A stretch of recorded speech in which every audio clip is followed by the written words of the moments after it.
안녕하세요, 김호준입니다. 어제 미 트럼프 대통령이 워싱턴 DC와 메릴랜드 주 검찰에 제소했습니다. 미 주 정부가 연방 대통령을 상대로 소송을 제기한 건데요. 이유는 간단합니다. 대통령이 외국 정부로부터 의회 동의 없이 이익을 취하지 못하도록 한 헌법을 위반했다는 겁니다. 트럼프 본인 소유의 트럼프 인터내셔널 호텔에서 쿠웨이트, 터키, 사우디 등 외국 정부의 행사를 열었고 그루지아 대사를 숙박해 했다는 건데요. 한마디로 대통령이 자신의 지위를 이용해서 사익을 취했다는 겁니다.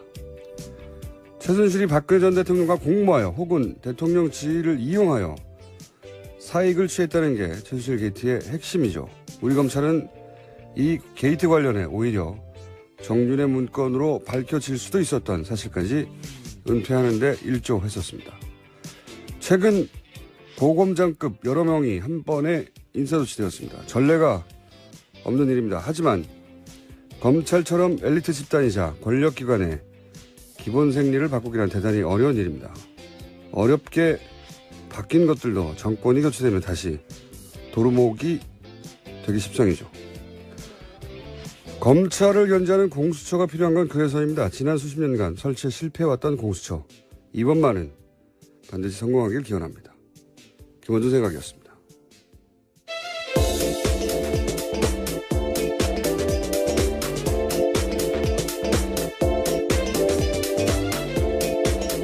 시사인의 김은지입니다. 자, 오늘 첫 뉴스는 시정연설이겠죠? 네, 어제 문재인 대통령 추경 예산 편성과 관련해서 국회 시정연설했습니다. 잠깐 들어보시겠습니다. 국민의 삶이 고단한 근본 원인은 바로 일자리입니다. 누구나 아시는 바와 같이 지금 우리의 고용 상황이 너무나 심각합니다. 국민들의 삶이 조금이라도 나아진다면 할 수 있는 모든 일을 해야 합니다. 그게 정부고 그게 국가라는 판단으로 편성한 예산입니다. 네. 시정연설이 몇 분간 있었나요, 어제? 30분 정도 진행됐습니다. 예. 원래 시정연설이라는 게 일반 국민들이 참 관심 없는 연설이에요. 예. 왜냐하면 정부가 예산을 짠 다음에 그 예산에 대해서 협조를 구하는 거거든요. 예. 통상은 취임 첫 해 대통령이 이제 하고 그동안은 관행처럼 두 번째 해부터는 총리가 대신 대독하는 수준으로 해왔는데 문재인 정부는 아마 대통령이 계속 집중하지 않겠느냐 이런 생각이 들고 첫 해가 아닌데 대통령이 직접 했던 적이 있어요. 언제냐? 최근입니다. 작년 10월 25일. 그때 박근혜 전 대통령이 갑자기 시정연설을 했어요. 기억나시겠지만은 개헌 이야기가 나오는 그렇죠. 연설이죠. 네. 그게 원래는 시정연설이에요. 근데 4년 차에 갑자기 등장한 겁니다. 그리고 나서 이 시정연설은 여러모로 역대급이었죠. 왜냐하면 개헌을 최초로 언급한 예산을 얘기해야 되는데 개헌을 얘기했던 최초의 시정연설이었고 그리고 그게 이제 국면 전환경이었죠. 최순실 게이트. 네, 그때 JTBC 태블릿 PC 보도가 예정되어 있던 때였습니다. 보도가 나기 전이죠. 예. 예. 그래서 시정연설에서 개헌을 언급했는데 JTBC 태블릿 보도가 터지면서 국면 전환용이었는데 100% 실패한 국면 전환의 연설이고 또 나중에 밝혀진 사실인데 1월 달에 올해 기억나시는지 모르겠는데 이 시정연설에서 국회 방청석에 박수부대가 예, 그렇죠. 동원된 최초의 대통령 시정연설이 됐던 그런 시정연설 하니까 생각이 나서 이 시정연설 자체보다 화제가 됐던 거는 PPT였어요. 네, 처음 보는 장면이었습니다. 국회에서 슬라이드 자료가 나와서 22장이 넘어가면서 대통령이 자신의 이야기를 전달한 겁니다. 제가 이제 야당이 문재인 정부를 상대하기가 쉽지 않다고 계속 인문학 정부다라고 얘기를 했는데 이런 것도 마찬가지예요. 이 시정연설은 원래 정치부 기자가 듣는 겁니다. 시정연설 기억나시는 거 있어요? 없어요. 국회에 가서 예산을 이렇게 짰으니까 잘 봐달라. 뭐 이런 거거든요. 예. 근데 문재인 정부는 이제 일반 국민들을 상대로 이 PPT를 한 거군요. 사실상은. 일종의 서비스를 한 거예요. 네, 보고 드리겠습니다. 이런 식의 이야기를 하면서 예. 시작했습니다. 그러니까 정부가 국민들한테 다이렉트 서비스를 한다는 인상을 주고 있단 말이죠. 여기 야당이 원래 기존의 정치 문법으로 정치부 기자들을 상대로 해서 이야기를 하는데 이렇게 되면 싸움이 안 되죠. 예. 제가 보기에는 야당이 문재인 정부 연구를 더 해야 돼요. 상대하려면. 지금처럼 하면 어렵습니다. 예. 시정연설이 화제가 되기는 어려운 건데 어쨌든 화제가 좀 됐습니다. 예. 그 이후에 추경의 합의를 3당이 했죠. 예. 네, 더불어민주당 우원식, 국민의당 김동철, 바른정당 주호영 원내대표가 어제 정부 추경 예산안 심사 시작하기로 합의했습니다. 하지만 정우택 자유한국당 원내대표가 이낙연 국무총리 인준에 항의하는 뜻으로 이 자리에 불참했습니다. 그리고 이 소식을 듣고 나서는 예산결산 특별위에서 심사 논의하기로 했는데 자유한국당 빠진 회동에서 이런 합의한 것 자체가 정치 도의상 있을 수 없는 일이다. 이렇게 비판했습니다. 자유한국당만 빼고 이제 합의했다고 비난을 한 건데 이게 이제 기존 정치 문법이거든요. 예. 근데 이 말 하려고 일부러 안 간 거죠. 그러니까 안 가놓고 자기들을 빼놨다고. 예. 안 간 건 본인들이에요. 그런데 이제 가면 합의를 해주거나 거기서 모양이 안 나니까 자기들 빼놓고 따로 합의를 했다고 비난하기 위해서 일부러 안 간 건데, 예. 그러니까 화를 낼 기회를 만들어낸 거죠.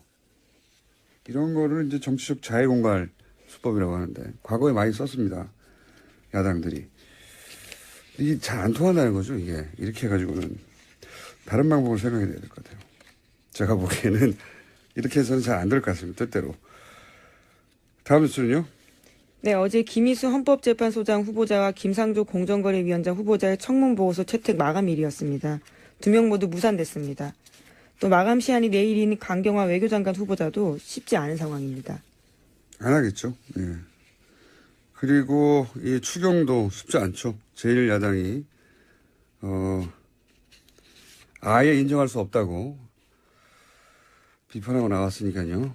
네, 또 국민의당과 바른정당도 추경안 심사 착수엔 동의했지만 핵심 쟁점에는 강하게 반대하고 있는 상황입니다. 네. 인사청문회 보고서 채택도 안 될 것 같고, 예, 추경도 쉽지 않을 것 같습니다.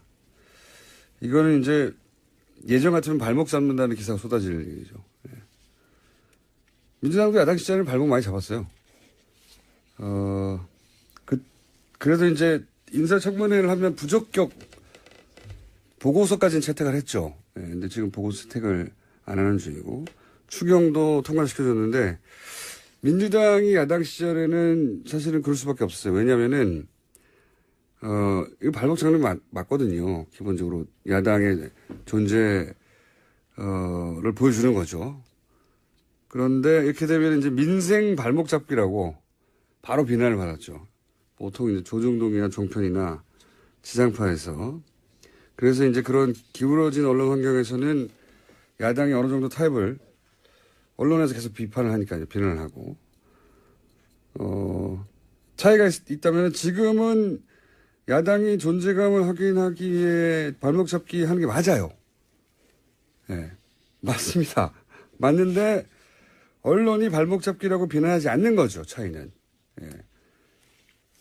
그 보수 매체는 뭐 당연히 그럴 리가 없는데 진보 매체도 이걸 여야의 공방으로 보도하고 마는데 왜 그러냐면 발목 잡기라고 하면 어용 매체가 되는 것 같거든요. 발목 잡기 맞는데 그런 자기 검열이 있죠. 예. 그리고 여론이 현 정부에는 호의적인 상황이기 때문에 그걸 또 발목 잡기로 하면 시류에 편승하는 거다. 이렇게 보일까 싶은 자기 검열도 있고. 하여튼 그렇습니다. 발목 잡기는 맞는데 발목 잡기라고 비난을 안 받고 있는 상황이죠. 다음 뉴스는요? 네, 반기문 전 유엔 사무총장도 강경화 후보자에 대한 지지를 표명했습니다. 연합뉴스 TV와의 인터뷰에서 최근 전직 외교장관들이 강 후보자를 지지하는 성명을 봤다면서 당시에 미국에 있어 동참하지 못했는데 지지 대열에 동참하고자 한다라고 밝혔습니다.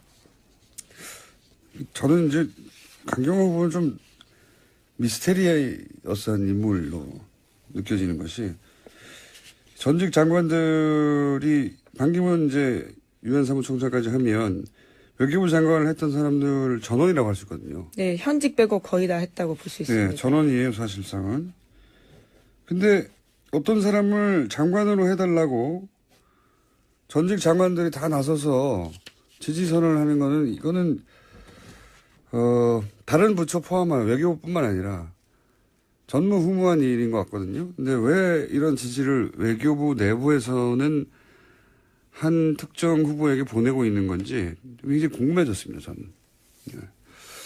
장관이 되든 되지 않든 인터뷰를 저희가 꼭 한번 해보고 싶은 인물이. 왜 이럴까요? 왜 강경화 후보는 외교부 내에서는 이렇게 장관들이 나서서 이상하잖아요. 전직 장관들이 이 사람 장관 해달라고 하는 게. 제가 처음 보는 장면이죠. 예. 이상한 일입니다. 자, 다음 뉴스는요. 어제 문재인 대통령은 니카이 일본 아베 총리 특사 만났습니다. 그 자리에서 한일 위안부 협정 꺼내들었습니다. 문재인 대통령은 한일 위안부 협정에 대해서 한국 국민이 받아들이지 못하는 것이 솔직한 현실이라면서 무엇보다 당사자인 위안부 할머니들이 받아들이지 않고 있다라고 말했습니다. 네, 지금 현 정부의 기본 태도죠. 위안부 합의를 그대로 받아들일 수 없다. 협정 관련해서는 다시 이야기를 해야 한다. 일본에서는 그래서 문재인 전 대통령에 대한 보도가 부정적인 보도가 많아요. 예, 후보 시절부터 꾸준히.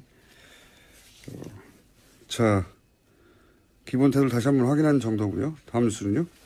네, 검찰이 안종범 전 수석의 업무 수첩 7건을 추가로 확보했습니다. 제출되지 않았던 추가 수첩이 있다는 사실을 파악하고 안 전 수석의 보좌관이었던 김모 씨로부터 추가 제출받은 겁니다. 종범실록이 다시 추가됐나요? 네, 그렇죠. 지금까지 총 56건이었는데요. 더 추가가 된 겁니다. 일종의 발굴이라고 볼 수 있죠. 더 있었어요? 더 있을 것 같다는 생각도 듭니다. 이 보도를 보면서요. 엄청나게 성실한 분이었네요.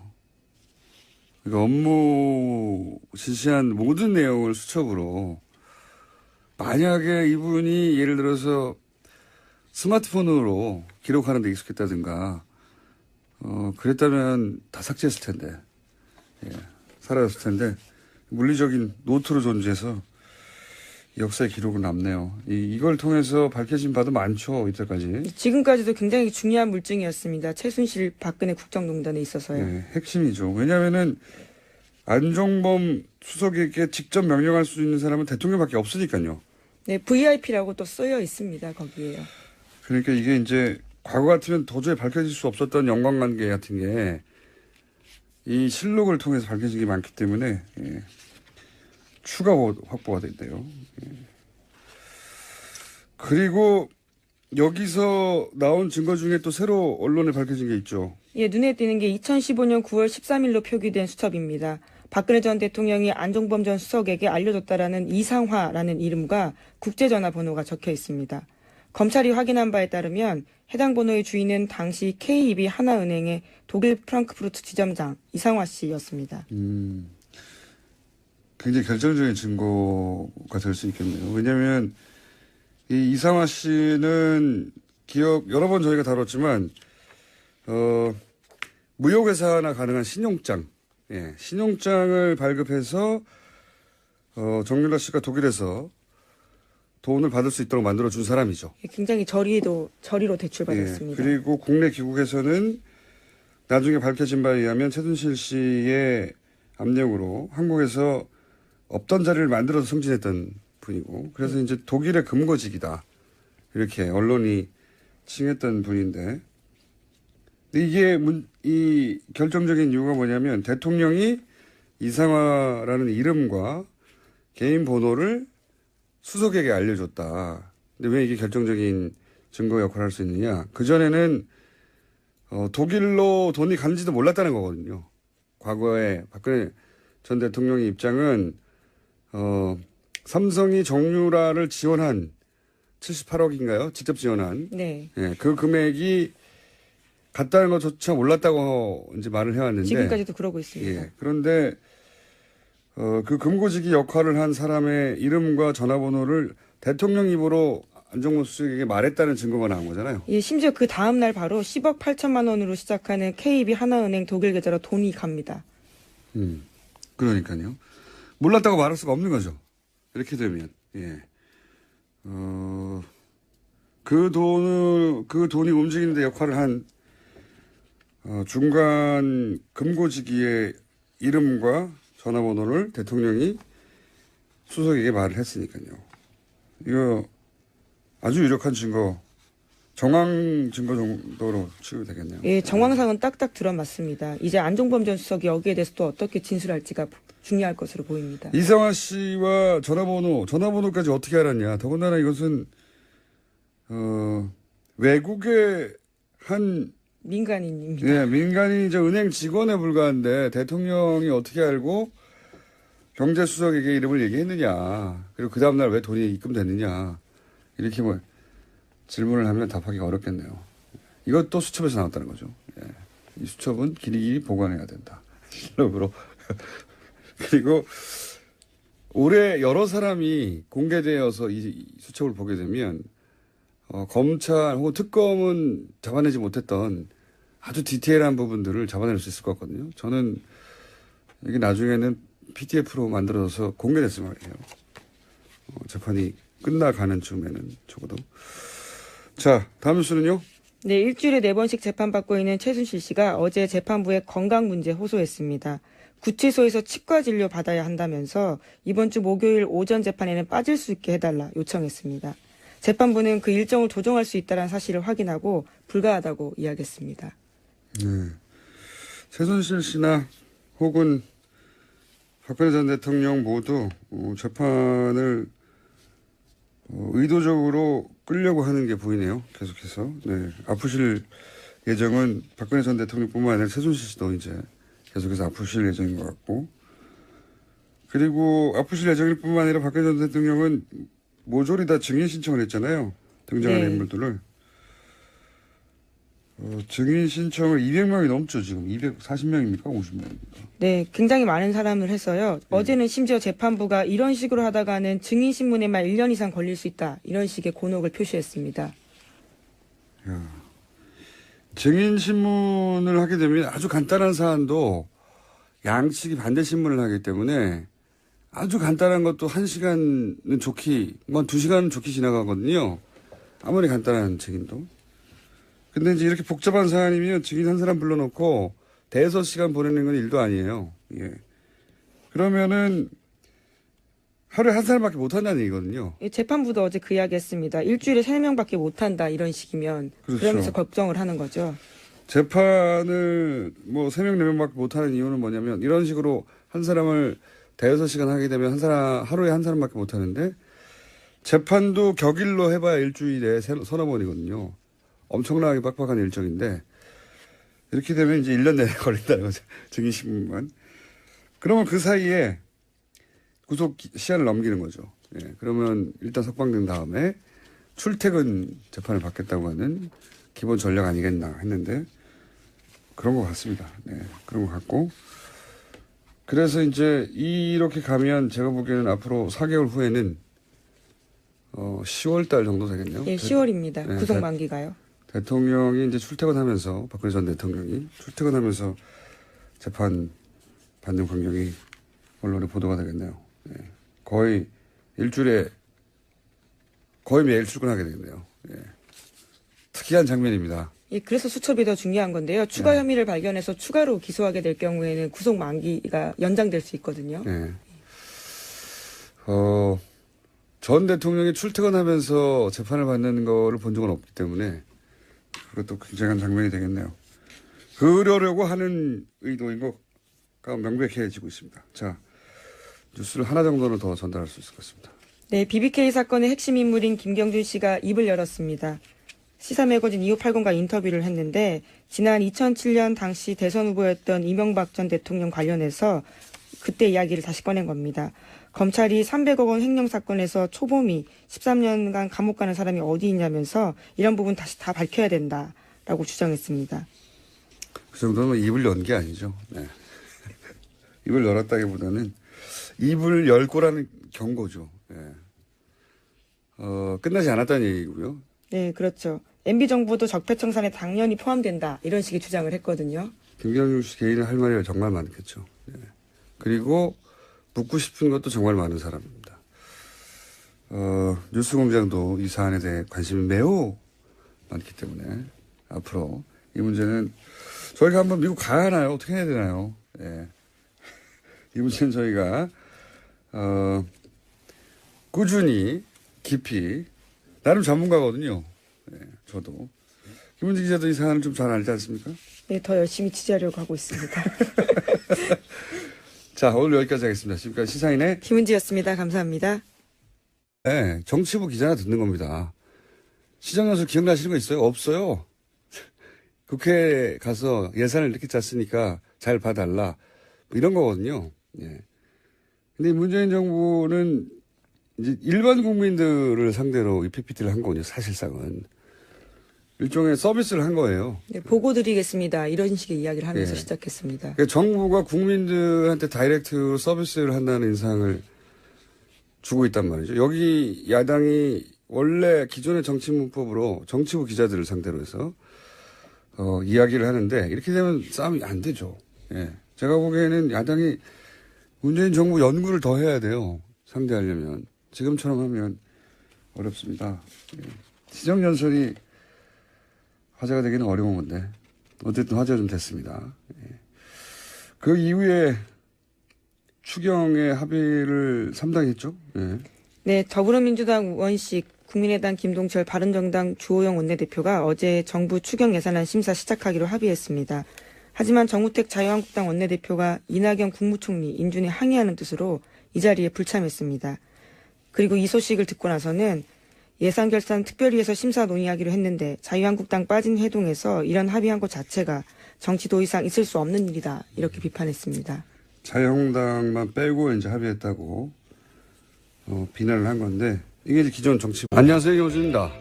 어제 미 트럼프 대통령이 워싱턴 DC와 메릴랜드 주 검찰에 제소했습니다. 미 주 정부가 연방 대통령을 상대로 소송을 제기한 건데요. 이유는 간단합니다. 대통령이 외국 정부로부터 의회 동의 없이 이익을 취하지 못하도록 한 헌법을 위반했다는 겁니다. 트럼프 본인 소유의 트럼프 인터내셔널 호텔에서 쿠웨이트, 터키, 사우디 등 외국 정부의 행사를 열었고 그루지아 대사를 숙박해 했다는 건데요. 한마디로 대통령이 자신의 지위를 이용해서 사익을 취했다는 겁니다. 최순실이 박근혜 전 대통령과 공모하여 혹은 대통령 지위를 이용하여 사익을 취했다는 게 최순실 게이트의 핵심이죠. 우리 검찰은 이 게이트 관련해 오히려 정윤의 문건으로 밝혀질 수도 있었던 사실까지 은폐하는 데 일조했었습니다. 최근 고검장급 여러 명이 한 번에 인사조치되었습니다. 전례가 없는 일입니다. 하지만 검찰처럼 엘리트 집단이자 권력기관의 기본 생리를 바꾸기란 대단히 어려운 일입니다. 어렵게 바뀐 것들도 정권이 교체되면 다시 도루묵이 되기 십상이죠. 검찰을 견제하는 공수처가 필요한 건 그래서입니다. 지난 수십 년간 설치에 실패해왔던 공수처. 이번만은 반드시 성공하길 기원합니다. 김원준 생각이었습니다.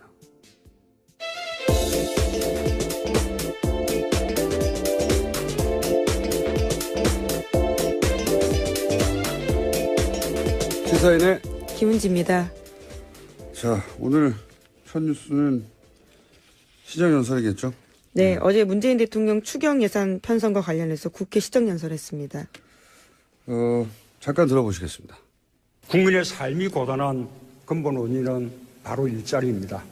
누구나 아시는 바와 같이 지금 우리의 고용 상황이 너무나 심각합니다. 국민들의 삶이 조금이라도 나아진다면 할 수 있는 모든 일을 해야 합니다. 그게 정부고 그게 국가라는 판단으로 편성한 예산입니다. 네. 시정연설이 몇 분간 있었나요, 어제? 30분 정도 진행됐습니다. 예. 원래 시정연설이라는 게 일반 국민들이 참 관심 없는 연설이에요. 예. 왜냐하면 정부가 예산을 짠 다음에 그 예산에 대해서 협조를 구하는 거거든요. 예. 통상은 취임 첫 해 대통령이 이제 하고 그동안은 관행처럼 두 번째 해부터는 총리가 대신 대독하는 수준으로 해왔는데 문재인 정부는 아마 대통령에 계속 집중하지 않겠느냐 이런 생각이 들고 첫 해가 아닌데 대통령이 직접 했던 적이 있어요. 언제냐? 최근입니다. 작년 10월 25일. 그때 박근혜 전 대통령이 갑자기 시정연설을 했어요. 기억나시겠지만은 개헌 이야기가 나온 그렇죠. 연설이죠. 네. 그게 원래는 시정연설이에요. 근데 4년 차에 갑자기 등장한 겁니다. 그리고 나서 이 시정연설은 여러모로 역대급이었죠. 왜냐하면 개헌을 최초로 언급한 예산을 얘기해야 되는데 개헌을 얘기했던 최초의 시정연설이었고, 그리고 그게 이제 국면 전환경이었죠. 최순실 게이트. 네, 그때 JTBC 태블릿 PC 보도가 예정되어 있던 때였습니다. 보도가 나기 전이죠. 예. 그래서 시정연설에서 개헌을 언급했는데 JTBC 태블릿 보도가 터지면서 국면 전환용이었는데 100% 실패한 국면 전환의 연설이고, 또 나중에 밝혀진 사실인데 1월 달에 올해 기억나시는지 모르겠는데 이 시정연설에서 국회 방청석에 박수부대가 예, 그렇죠. 동원된 최초의 대통령 시정연설이 됐던 그런 시정연설 하니까 생각이 나서. 이 시정연설 자체보다 화제가 됐던 거는 PPT였어요. 네, 처음 보는 장면이었습니다. 국회에서 슬라이드 자료가 나와서 22장이 넘어가면서 대통령이 자신의 이야기를 전달한 겁니다. 제가 이제 야당이 문재인 정부를 상대하기가 쉽지 않다고 계속 인문학 정부다라고 얘기를 했는데, 이런 것도 마찬가지예요. 이 시정연설은 원래 문법이거든요. 근데 이 말 하려고 일부러 안 간 거죠. 그러니까 안 가놓고 자기들을 빼놨다고. 안 간 건 본인들이에요. 그런데 이제 가면 합의를 해주거나 거기서 모양이 안 나니까 자기들을 빼놓고 따로 합의를 했다고 비난하기 위해서 일부러 안 간 건데, 그러니까 화를 낼 기회를 만들어낸 거죠. 이런 거를 이제 정치적 자해공갈 수법이라고 하는데, 과거에 많이 썼습니다. 야당들이. 이게 잘 안 통한다는 거죠, 이게. 이렇게 해가지고는 다른 방법을 생각해야 될 것 같아요. 제가 보기에는 이렇게 해서는 잘 안 될 것 같습니다, 뜻대로. 다음 뉴스는요? 네, 어제 김희수 헌법재판소장 후보자와 김상조 공정거래위원장 후보자의 청문보고서 채택 마감일이었습니다. 2명 모두 무산됐습니다. 또 마감 시한이 내일인 강경화 외교장관 후보자도 쉽지 않은 상황입니다. 안 하겠죠. 그리고 이 추경도 쉽지 않죠. 제1야당이 아예 인정할 수 없다고 비판하고 나왔으니까요. 네, 또 국민의당과 바른정당도 추경안 심사 착수엔 동의했지만 핵심 쟁점에는 강하게 반대하고 있는 상황입니다. 인사청문회 보고서 채택도 안 될 것 같고, 추경도